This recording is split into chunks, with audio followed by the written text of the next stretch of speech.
안녕하세요. 서울에서 의류 디자이너로 활동 중인 40대 여성입니다. 세상을 살다 보면 저와 비슷한 생각을 가진 사람이 있는 한편 도저히 이해할 수 없는 가치관을 가지고 살아가는 사람들이 있었습니다.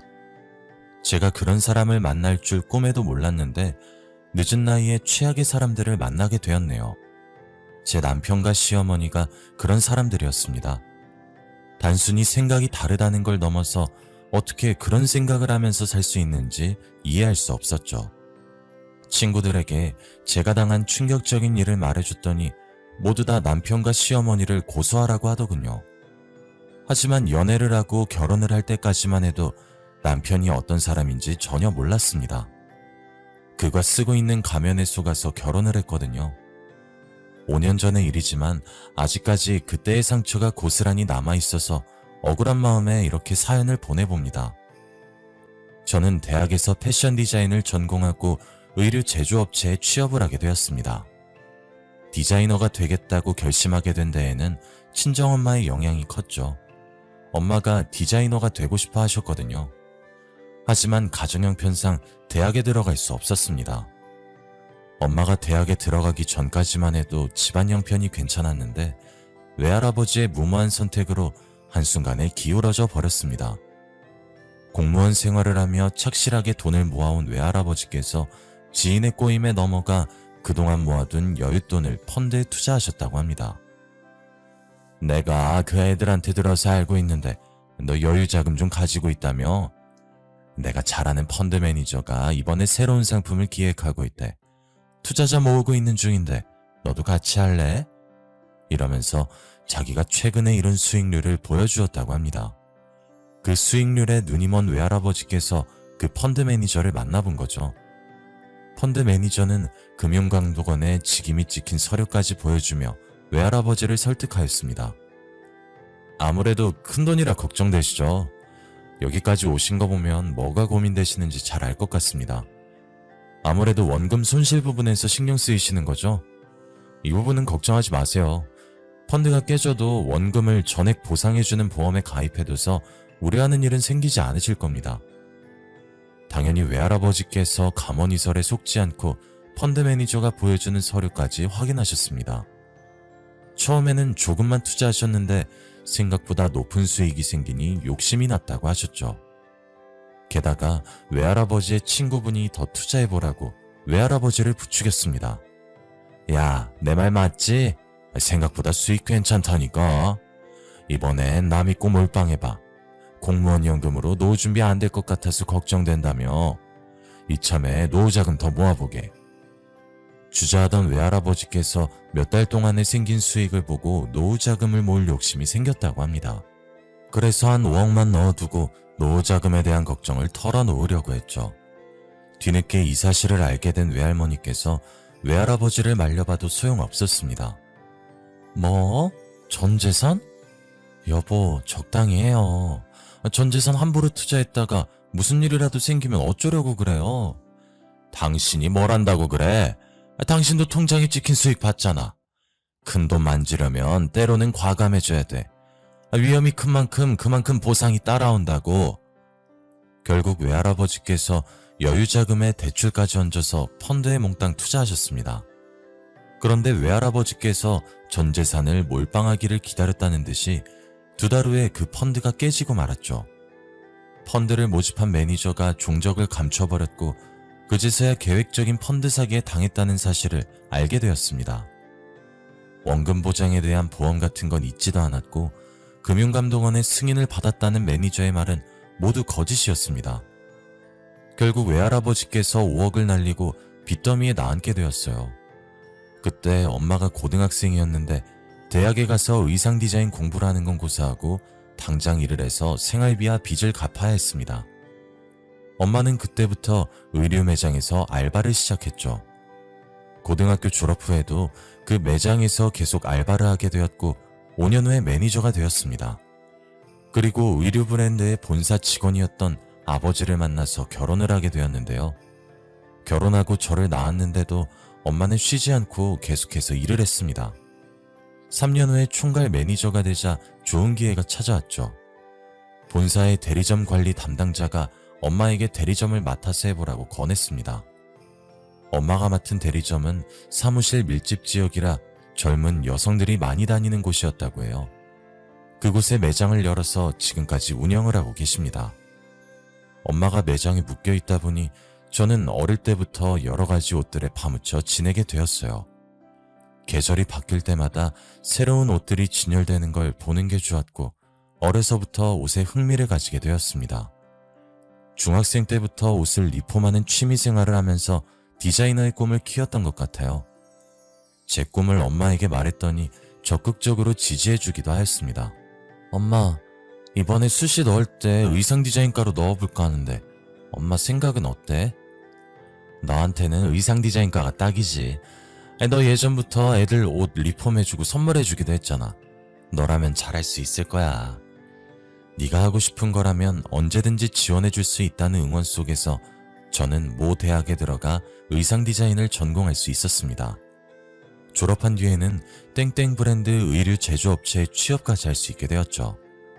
땡땡 브랜드는 인지도가 높아서 경쟁률이 치열했는데 운이 좋았습니다. 하지만 옷을 직접 만들다 보니 스트레스가 장난 아니더군요. 취미생활로 옷을 리폼할 때와 다르게 소비자들의 감각을 파악하고 시장의 흐름보다 앞서 나가는 옷을 만들어야 했습니다. 그래도 제가 힘들게 만든 옷이 잘 팔린다는 말을 들으면 피로가 풀리고 기분이 좋아졌죠. 그렇게 제가 소비자들의 마음을 사로잡을 옷을 만드느라 정신없이 일을 하다 보니 어느덧 30을 바라보게 되었습니다. 그때 무렵 한 남자를 만나게 되었죠.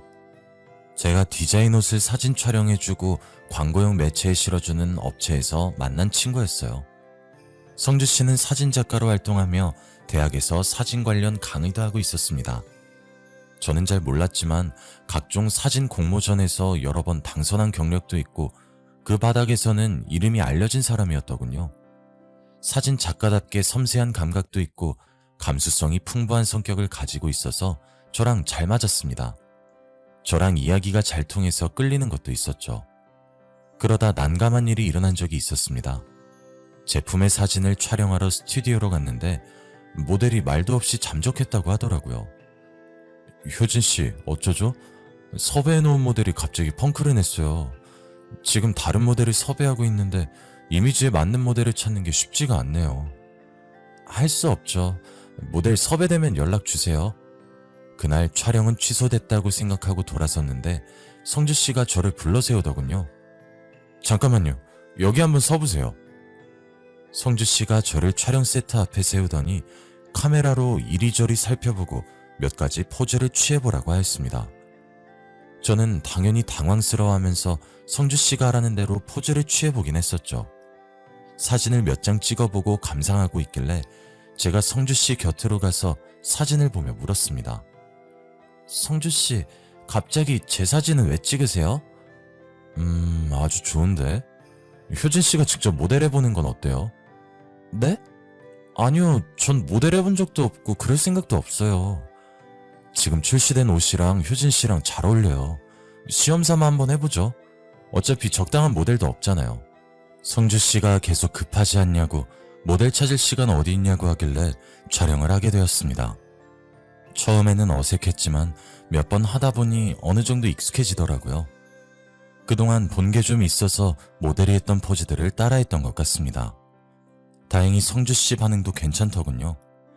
그래요, 딱 그 자세요. 허리에 손 얹으시고, 좋아요. 웃으면서 턴 한 번. 오케이. 의자 잡고 앞 보면서 방긋 웃고, 좋아요. 성주씨가 계속해서 다른 포즈를 요구하면서 쉴 새 없이 플래시를 터뜨렸어요. 이게 잘 될까 싶었는데 제가 찍은 제품 사진이 생각보다 많이 팔리더라고요. 반응이 좋아서 성주씨도 저도 무척이나 기뻐했습니다. 효진씨 축하해요. 제 예상보다 반응이 좋아서 다행이에요. 모두 성주씨가 잘 찍어주신 덕분이에요. 고마워요. 우리 팀끼리 축하주 좀 마실까요? 오늘 다들 약속 없으시죠? 그날 밤 저희 팀끼리 자축하는 의미에서 회식 자리를 만들었습니다. 근데 그 자리에서 성주씨가 제게 만나는 사람이 있냐고 묻는 거 있죠? 효진씨, 혹시 만나는 사람 없나요? 효진 씨 진짜 인기 많을 것 같은데. 아니요, 저 인기 없어요. 오히려 성주 씨가 많을 것 같은데요. 저도 인기 없어요. 이제 슬슬 연애도 해야 하는데 바빠서 연애를 못 하겠네요. 아무래도 혼전순결이라 만나기도 어려운 것 같아요. 혼전순결이요? 성주 씨 교회 다니세요? 네? 네, 맞아요. 효진 씨도 교회 다닌다고 들었는데 어디 교회 다니세요? 네, 저 땡땡교회 다녀요. 성주 씨는요? 아, 교회요? 뭐였지? 별로 안 마셨는데 술에 취했나? 기억이 안 나네. 성주 씨가 술에 취했는지 교회 이름이 생각이 안 난다고 하더라고요. 그러면서 이렇게 예쁘고 잘난 여자가 왜 남자가 없냐는 말을 계속했습니다. 저는 술김에 한 농담이라고 생각하고 가볍게 받아 넘겼어요. 그런데 성주 씨가 갑자기 일어나서 바람을 쐬러 가자고 하는 거 있죠? 다른 팀원들은 저희가 무슨 말하는지 신경도 쓰고 있지 않아서 얼떨결에 같이 나가서 찬바람을 좀 쐈죠. 술집 앞에서 멍하니 서 있다가 포장마차 하나를 발견했습니다. 포장마차에 김국을 팔길래 반가웠죠. 저희 엄마가 해남 사람이라 김국을 자주 해줬거든요. 우와, 여기 김국을 다 파네요? 김국 파는 거 처음 본다. 김국? 김국이 뭔데요? 말 그대로 김으로 만든 국이에요. 저희 엄마가 바닷사람이라 어렸을 때 자주 해줬거든요. 저 한 번도 먹어본 적 없는데 저기 들어가서 소주에 김국 먹어볼까요? 아, 그럴까요? 술도 알딸딸하게 취했겠다. 김국을 보고 신나서 성주씨와 단둘이 술을 마시게 되었습니다. 김국에 대한 추억을 이야기하며 엄마 덕분에 의상 디자이너를 꿈꾼 순간까지 털어놓게 되었죠. 그렇게 성주씨와 친해져서 술친구가 되었습니다. 식성이나 주량이 저랑 비슷해서 편했거든요. 자연스럽게 사이가 가까워지다 보니 팀원들이 저희 둘이 사귀는 거 아니냐고 놀리기 바빴습니다. 처음에는 아니라고 딱 잡아댔지만 성주씨랑 사귀면 어떤 기분일까 궁금한 마음이 들더군요. 그래서 이번 주 토요일에 산을 타고 막걸리 한잔하자는 제안에 주말에도 만나다 보니 자연스럽게 교제하게 되었습니다. 이때부터 성주씨라고 부르던 게 성주 오빠라고 부르게 되었네요. 그렇게 사귄 지 1년 3개월쯤 되었을 때였습니다. 오빠가 결혼 이야기를 꺼내더군요. 결혼 정년기를 훌쩍 넘겼고 프로포즈를 거절할 만큼 오빠한테 흠이 있는 것도 아니었습니다. 게다가 오빠도 혼전순결을 고집할 만큼 독실한 기독교인이었으니까요. 이런 사람 만나기 힘들다는 생각이 또 들어서 제가 망설이고 있으니 시어머니도 결혼을 서두르라고 했습니다. 너 올해 나이가 몇 살이라고 했지? 지금 임신해도 노산이라서 건강해친다. 딱 하나만 낳아도 되니까 얼른 결혼해서 애 가져야지. 뭘 망설이고 있어? 어머님, 아무리 그래도 앞으로 인생이 걸린 중요한 문제인데 다음 달은 너무 빠른 것 같아요. 빠르긴 뭐가 빨라? 나는 20살 때 맞선 보고 일주일 뒤에 바로 시 올렸다. 그때랑 지금은 다르죠. 지금은 제가 하는 일도 있고. 제가 애둘러서 거절하려고 하는데 오빠가 더 하더군요. 얼른 결혼하자고 시어머니보다 더 심하게 재촉을 하고 있었습니다. 결혼하면 일 못하는 것도 아니잖아. 엄마, 내가 알아보니까 보름 뒤에 좋은 식장에 자리가 비었다고 하더라. 내가 그때 하겠다고 예약했는데 거기 식장 한번 보러 가게. 뭐? 오빠, 나한테 말도 안 하고 막 정하면 어떡해. 너도 좋아할 거야. 거기 결혼식장 자리 없어서 결혼 못해. 적어도 1년 전엔 예약해야 한대. 그래도 상의를 해야지. 정식으로 결혼 이야기가 오간 것도 아닌데. 제가 기분 나쁘다고 온몸으로 표현했는데도 오빠는 신경도 쓰지 않았죠. 절대 안 된다고 소리쳐도 보름 뒤에 식을 올리기로 결정해버린 것입니다. 저와 친정의 상의나 허락을 받지도 않았는데 일어난 일이었죠. 화가 난 제가 오빠를 따로 불러내서 잔소리를 해봐도 소용없었습니다. 오빠, 갑자기 왜 그래? 나한테 결혼 이야기 꺼낸 적도 없잖아. 이렇게 식장도 잡아버리면 어떡해. 나는 어떤 식장인지 보지도 못했잖아. 그리고 내 스케줄은 어쩌고? 우리 엄마도 안 보고 이러는 게 어딨어.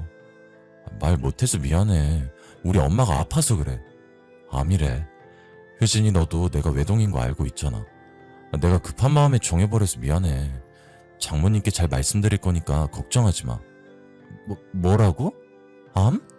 심각하신 거야? 그걸 왜 이제야 말했어? 오빠 표정이 어두운 게 시어머니께서 얼마 안 남은 것 같더군요. 그래서 오빠를 이해하려고 노력했습니다. 저라도 우리 엄마가 그러면 얼른 결혼하는 모습을 보여드리고 손주도 안겨드리고 싶어서 애가 탔을 것 같거든요. 그런데 제가 잠깐 화장실을 다녀오면서 오빠와 시어머니가 하는 말을 들었는데 이상한 느낌이 들었습니다. 결혼을 두고 둘이서 뭔가 거래를 하는 것 같더라고요. 엄마, 이제 됐지? 약속한 대로 해줘. 조금만 더 기다려라. 씨 골리고 혼인신고하면 따로 챙겨주마. 엄마, 왜 말이 또 달라져? 며느리 데려오면 바로 준다고 했잖아. 너야말로 말 지어내지 마라. 내가 분명히 결혼하고 손주 나오면 준다고 했어. 넌 엄마도 못 믿어? 그런 게 아니라 하여튼 5억이야. 확실히 약속 지켜야 돼. 그건 걱정하지 말고 혼인신고서만 들고 와. 5억이라니 저희가 결혼할 때 주는 자금을 말하는 걸까요? 제가 오빠에게 물어보니 오빠가 맞다고 하길래 의심하지 않았습니다. 1년 넘게 만난 남자고 오빠가 시어머니가 아프다는 걸 여러 번 말하고 괴로워했거든요. 이제 곧 운명을 다할 사람에게 돈 달라는 말을 하는 게 힘들다고 했습니다. 그렇다고 해서 주는 돈을 마다할 수도 없으니 주시는 돈은 받고 시어머니도 만족해 하시길 바라며 기다렸습니다. 묵묵히 남편과 함께 결혼 준비를 하고 식을 마쳤죠. 그런데 제주도로 떠난 신혼여행에서 이제는 오빠가 아닌 남편이라고 불러야 되는 김성주라는 작자와 문제가 생겼습니다. 첫날 밤을 맞았는데 어이없는 일이 벌어졌거든요. 남편이 부부관계를 거부하는 것이었습니다. 결혼 전부터 저희 커플이 잠자리를 가진 적이 없긴 했어요. 저도 혼전순결이었고 남편도 그렇다고 하길래 당연히 결혼 후에는 달라질 줄 알았죠. 그런데 신혼여행 와서도 저를 거부하길래 황당한 기분이 들었습니다. 오빠, 우리 이세는 가져야지. 왜 신혼여행 와서도 혼전순결 타령하면 어떡해? 사실 내가 남자로서 문제가 있어서 그래. 부부관계가 잘 안 돼서 못할 것 같아. 뭐? 혼전순결이라며? 기독교 믿어서 그런 거 아니었어? 오빠, 말해봐. 그동안 나 속인 거였어? 제가 대답을 닥달하니 그제야 기독교는 믿은 적도 없고 혼전순결인 적도 없었다고 말하더군요. 남편은 예전부터 성기능에 장애가 생겨서 병원에서 치료를 받는 중이라고 했습니다. 저는 그 말을 신혼여행 온 날 듣게 될 줄은 꿈에도 몰랐죠. 아니, 그런 말을 왜 이제 와서 하는 거야? 오빠, 나한테 숨기는 거 더 있는 거 아니지? 아니야, 나 숨기는 거 없어. 말 못한 건 미안해. 예전부터 말하려고 했는데 남자로서 자존심이 상해서. 조금만 기다려줘. 곧 좋아질 거야. 그러면서 결혼을 왜 서둘렀어? 좋아진 다음에 해도 되는 거잖아. 제가 화를 내니 남편이 고듭 고개를 숙이며 미안하다고 했습니다. 그래도 시어머니께서 아파서 그런 것이니 이해하려고 노력했죠. 그렇게 첫날 밤을 허망하게 보내고 다음 날이 되었습니다. 서로 등을 지고 잠잔 것도 모자라 아침에 일어나 침묵 속에서 밥을 먹으니 어색하기 그지없더군요. 남편은 미안한 마음에 제 얼굴을 쳐다보지도 못했습니다. 이 결혼을 파토낼 것도 아니니 다시 관계를 회복하려고 노력했습니다. 남편이랑 자려고 결혼한 것도 아니니 어떻게든 분위기를 풀어보려고 했죠. 난 괜찮으니까 표정 풀어. 자녀 계획은 천천히 세우면 되잖아. 오빠 치료받는 것도 도와줄 테니까 천천히 다시 시작해보자. 잠자리에 문제가 생기는 경우는 거의 심리적인 원인이 크대. 이해해줘서 고마워. 앞으로 숨기거나 속이는 일 없도록 할게. 치료도 꾸준히 받을 거야. 아휴, 이리 와서 이거 먹어봐. 밥 먹고 뭐 할까? 제주도에 유명한 게 뭐가 있지? 의기소침해 있는 남편이 안쓰러워서 먼저 다가가서 위로해 주었죠. 아예 남자구실을 못하는 것도 아니고 꾸준히 치료받으면서 압박감을 떨쳐내면 괜찮아질 거라고 생각했습니다. 저는 남자들에게 좋다는 건강식품을 백방으로 알아보고 식사 후에 늘 챙겨주었습니다. 밤마다 부담스러워하는 남편을 위해 잠자리를 닥달하지 않고 기다리기도 했죠. 하지만 친구들이 제 고민 상담을 듣고 이해가 안 간다는 표정을 지었습니다. 뭐? 잠자리를 못해? 그래놓고 결혼을 왜 서둘렀대? 시어머니께서 손주 보고 싶어 하셨다며? 거기에 한술 더 떠서 우리 남편이 사기 결혼에 잠자리 거부까지 이혼당하기 딱 좋은 상태라고 하더군요. 저는 친구들이 무슨 말을 하든 간에 듣지 않았어요. 저희 부부가 잠자리에 반해서 결혼한 것도 아니고 진짜 서로의 성격과 마음을 보고 만난 것이라 신경 쓰지 않은 거죠. 게다가 남편은 시어머니를 몹시도 걱정하고 있는 상태였습니다. 시어머니를 위해 서둘러 혼인신고부터 하고 매주마다 시어머니를 보고 오는 것 같았죠. 어느 날은 시어머니를 만나고 오더니 무슨 이유인지 몰라도 몸도 제대로 가누지 못할 정도로 술에 취했더라고요. 집에 들어오자마자 풀썩 주저앉아 버리길래 남편을 붙들고 물었습니다. 오빠, 도대체 얼마나 마신 거야? 술도 잘 마시는 사람이 왜 이렇게 취했어? 무슨 일 생겼어? 어머님 병세가 더 짙어지신 거야? 제가 놀라서 질문 세례를 쏟아부었더니 남편이 제 손을 뿌리치면서 소리치더군요. 나 다 필요 없어. 저리 꺼져. 이게 전부 다 너 때문이야. 갑자기 나 때문이라니? 남편의 증오 어린 눈빛에 깜짝 놀랐습니다. 연애를 하는 동안 한 번도 본 적이 없는 낯선 모습이었습니다. 제가 당황해서 우물쭈물 못하고 있는 동안 남편이 소파에 드러누워서 누군가를 찾기 시작했습니다. 정우야, 난 너만 있으면 돼. 정우야, 사랑해. 너무 보고 싶어. 남편이 정우라는 이름을 수십 번도 더 부르면서 애타게 찾다가 잠이 들었습니다. 정우가 누구길래 남편이 이토록 간절하게 부른 걸까요? 제가 잠들지 못하고 한참을 뒤적이다가 정우라는 사람을 생각하며 아침을 맞이했습니다. 어차피 잠들지 못할 거 일찍 일어나서 남편이 먹을 해장국을 끓여놨죠. 남편이 일어나더니 부엌으로 와서 제 눈치를 살폈습니다. 그래서 식탁에 앉혀놓고 남편에게 물었는데요. 이제 좀 정신이 들어? 해장국 먹으면서 얘기해봐. 어제 얼마나 마신 거야? 정호란 사람은 누구고? 정호? 정호라는 애랑 싸워서 그래. 열받는 일이 있어서 너무 많이 마셨어. 미안해. 정호란 사람은 또 누구고 무슨 일 있었는데? 나한테 말해봐. 당신은 몰라도 돼.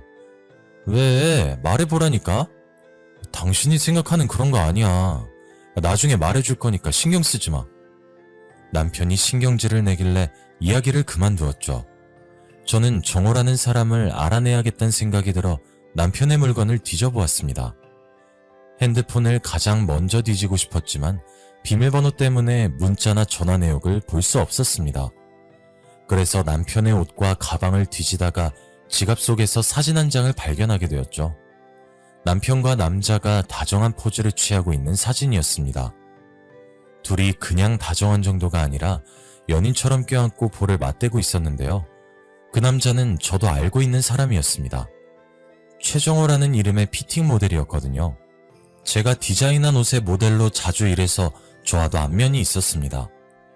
남편의 스튜디오에서 마주친 적이 있었는데 남편과 굉장히 친해 보였습니다. 제가 잠시 화장실에 다녀온 사이 입에 묻은 소스를 닦아주고 있었거든요. 하지만 남편과 그가 찍은 사진을 보자 안 좋은 예감이 들었습니다. 정우의 이름을 부르면서 사랑한다고 말하는 모습이나 남자와 다정하게 찍은 사진이 저를 의심하게 만들었습니다. 하지만 남편이 제 생각을 읽었다는 듯이 며칠 후에 저를 침대로 불렀습니다. 여보, 오래 기다렸지? 나 이제 준비됐어. 의사 선생님이 이제 잠자리 가져도 된대. 정말이야? 오늘 바로 자도 된다고? 그래, 우리도 이제 가져야지. 엄마도 손잡고 싶다고 난리잖아. 저는 남편이 저를 안을 수 있을까 싶었지만 그날 밤은 정말 황홀했습니다. 남편이 남자를 좋아하는 걸까 싶었는데 전부 다 제 착각이었다는 생각이 들었죠. 하지만 아쉽게도 이새는 바로 들어서지 않았습니다. 아무리 시도해도 임신 테스트기에 두 줄이 보이지 않아 저도 애탔습니다. 그런데 어느 날 부부관계를 하고 잠이 들었는데 옆에 누워있는 남편이 보이지 않았습니다. 안방에서 나가 거실을 살펴보니 남편이 베란다에 나가서 혼자 쪼그려 앉아 울고 있더군요. 제가 왜 그러냐고 묻고 싶었지만 남편이 저를 보고 금세 눈물을 닦아냈습니다. 그러면서 아이가 자꾸 생기지 않아 속상하다고 하더군요. 저는 시어머니 때문에 흘리는 눈물이라고 생각했습니다. 어머님이 언제 세상을 뜰지 모르니 불안해서 그런 거라고 여기고 남편을 꼭 안아주었죠. 안 그래도 시어머니께서 매주 집에 들리셔서 이세 소식을 계속해서 물어보셨거든요. 얘야, 너 아직도 소식이 없는 게냐? 네, 나름대로 최선을 다하고 있는데 잘 안 되네요. 그렇구나. 아이, 관계는 자주 하고 있는 거지? 그럼요, 어머님. 알았다. 그럼 됐어. 시어머니가 미소를 지으시면서 자리에서 일어서길래 얼른 배웅을 나갔습니다. 엘리베이터를 기다리는 동안 옆에 있어드리려고 했는데 어머님께서 전화통화를 해야 한다며 저보고 들어가라고 하셨습니다. 그래서 집 안으로 들어갔는데 어머님이 들리는지도 모르고 전화통화를 하시더군요. 어머님이 뭐라 하시길래 현관문에다 대고 귀를 기울이니 충격적인 말씀을 하셨습니다. 그래, 며느리랑 매주 잠자리 가지고 있다고 하더라. 이제 정호라는 놈하고는 끝이야. 남자랑 남자가 만난다는 게 말이 되니? 우리 아들놈이 잠시 미쳤던 게 분명하다. 그 말을 듣자마자 저는 남편의 스튜디오로 연락도 없이 찾아가고 말았습니다. 남편의 스튜디오 문을 열려고 하니 안에서 정호 씨의 목소리가 들려왔죠. 형, 이제 연락하지 말라고 했잖아. 왜 만나자고 한 거야? 정우야, 네가 오해하고 있어서 그래. 그 여자랑 어쩔 수 없이 결혼했다니까? 나 좀 믿어줘. 듣기 싫어. 어떻게 형이 나를 버리고 여자랑 결혼할 수 있어? 결혼해놓고 나한테 계속 연락하는 건 또 뭐고? 혹시 몰라 문을 살짝 열어 살펴보니 남편과 정호 씨가 서 있었습니다. 남편은 거의 울면서 매달리고 있었고 저는 그 모습을 보고 충격을 받아서 아무 말도 못하고 있었습니다. 정우야, 전부 다 엄마 때문인 거 알고 있잖아. 나한테 암 걸렸다고 뻥까지 치면서 손잡아 해달라는데 어떡해. 애만 낳으면 이혼해도 된대. 게다가 그 할망구가 결혼만 하면 5억 준다고 했어. 난 애만 낳으면 그 여자랑 이혼하고 5억 들고 너 찾아가려고 했다고. 뭐? 나보고 그 말을 믿으라는 거야? 그런데 네 생각 때문에 그 여자랑 잘 수가 없어. 머릿속에 온통 네 생각뿐인데 좋아하지도 않는 여자랑 자야 하는 내 심정은 어떨 것 같아? 그러니까 정우야, 나 버리지 말고 조금만 기다려줘. 내가 너 행복하게 해줄게. 그래서 여자랑 결혼하고 잤다는 거야? 그냥 그 여자랑 평생 살아. 뭐하러 내 인생까지 망치려는데? 저는 남편과 정호 씨가 하는 말을 듣고 정신이 혼미해졌습니다. 남편이 동성애자란 사실을 알게 되니 머릿속이 멍해졌죠. 게다가 시어머니가 아프신 것도 거짓말이었습니다. 처음부터 끝까지 남편과 시어머니가 저를 속이고 이용하려고 했다는 사실에 갑자기 배신감이 몰려와 눈물이 쏟아지더군요. 그때 갑자기 문이 열리면서 정호 씨가 나왔고 남편이 붙잡으려고 따라 나왔을 때였습니다. 당신 왜 거기 있어? 설마 전부 다 들은 거야? 남편이 저를 보고 얼굴이 창백해지더군요. 마음 같아서는 남편의 멱살을 붙잡고 한바탕 욕이라도 해주고 싶었지만 몸이 말을 듣지 않았습니다. 그래서 그냥 돌아서서 집으로 들어오고 말았죠. 그날부터 남편은 집에 들어오지 않았습니다. 며칠 동안 고민하던 저는 시어머니를 찾아가 물었습니다. 어머님, 성주 오빠 동성애자 맞죠? 남자 좋아하는 거 맞잖아요. 이제 저 속이려고 하지 마세요. 정호 씨랑 있는 거 다 봤어요. 그러니까 솔직하게 털어놓으세요. 제가 모든 걸 알고 있다고 말하자 시어머니께서 더 이상 변명하지 않고 모든 걸 털어놓았습니다. 남편이 또래 남자애들이랑 다르다고 느낀 건 고등학생일 때였다고 하네요.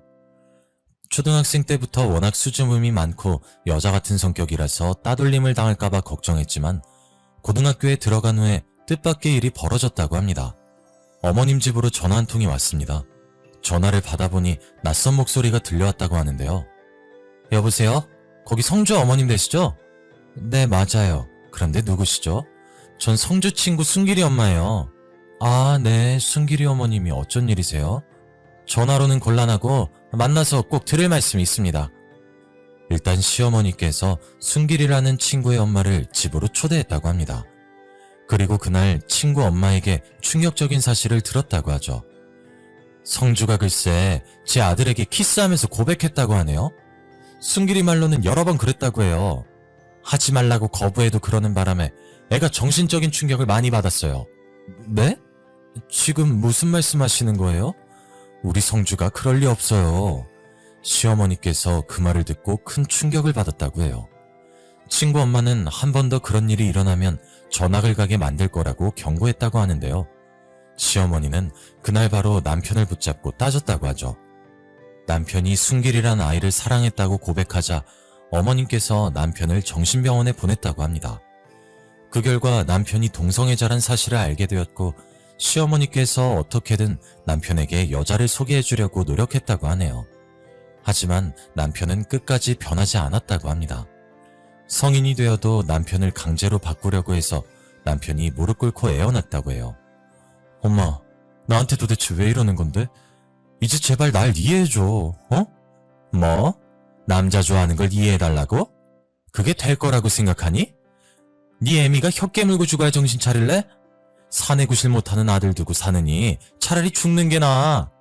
시어머니께서 아들이 보통 남자애들하고 다르다고 생각하고 윽박지르며 강압적으로 굴었어요. 강제로 동성연애를 막고 여자애들이랑 어울리게 만든 거죠.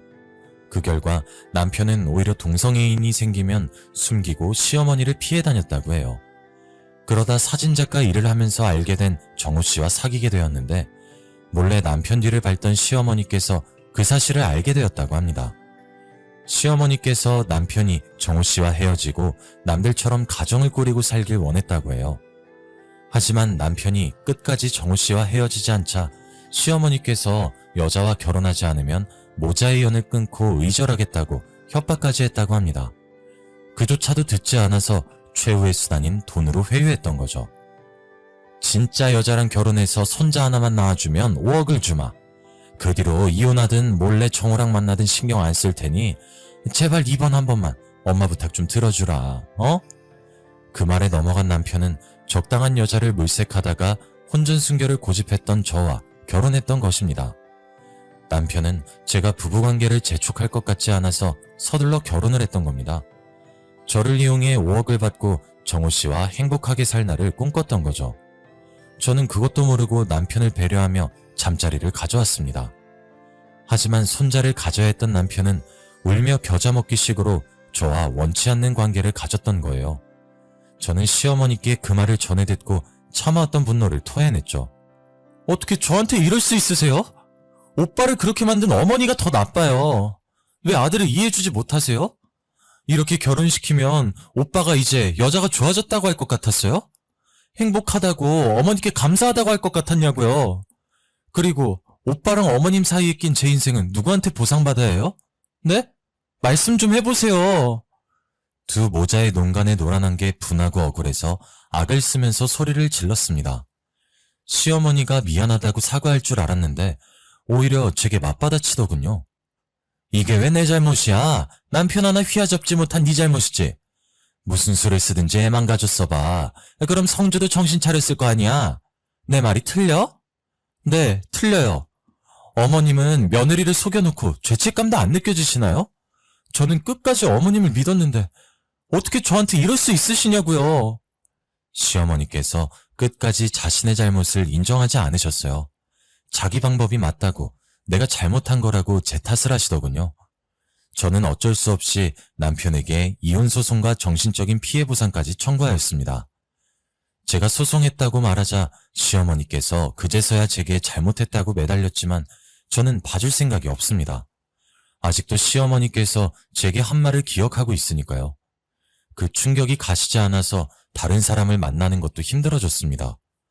남편은 저랑 이혼한 뒤로 정우 씨를 찾아갔지만 버려졌다고 해요. 이걸 어떻게 알았냐면 저를 속이고 벌을 받는 것 같다고 제게 진심으로 사과하러 왔거든요. 혼전순결이라고 거짓말한 전부터 어머니가 아프다는 것, 저를 좋아하는 척한 것, 동성애자인 걸 숨긴 사실까지 모두 다 미안하다고 자기가 심각한 죄를 지었다고 고개를 숙였습니다. 계획적으로 접근해서 정말 미안해. 내가 그러면 안 됐는데 뒤늦게 후회가 돼. 정우랑 어떻게든 만나고 싶어서 미쳤었나 봐. 미안해. 정말 미안해. 그 사과를 들으니 분노보다 동정이 들더군요. 남편 말로는 정우 씨가 다른 남자랑 동거를 하고 있었는데 매일같이 찾아가 매달렸다가 정우 씨의 애인에게 심하게 맞았다고 해요. 지금은 스튜디오도 접고 정신과 치료를 받으면서 폐인처럼 살고 있다고 하네요. 이게 다 부모를 잘못 만나 제 인생은 물론 전 남편 인생까지 망가졌다는 생각이 들었습니다. 그래서 그에게 좋은 사람이 찾아오길 기도하고 있네요. 독실한 기독교인 저에게 이런 일이 생길 줄 몰랐는데 가장 가까운 사람이 저를 속이는 일이 생기네요. 저는 앞으로 어떤 사람을 만나고 누굴 믿어야 할지 몰라서 이렇게 사연을 보내봅니다. 하느님 말고 사람을 믿는 방법을 잊어버린 것 같은데 저는 어쩌면 좋을까요?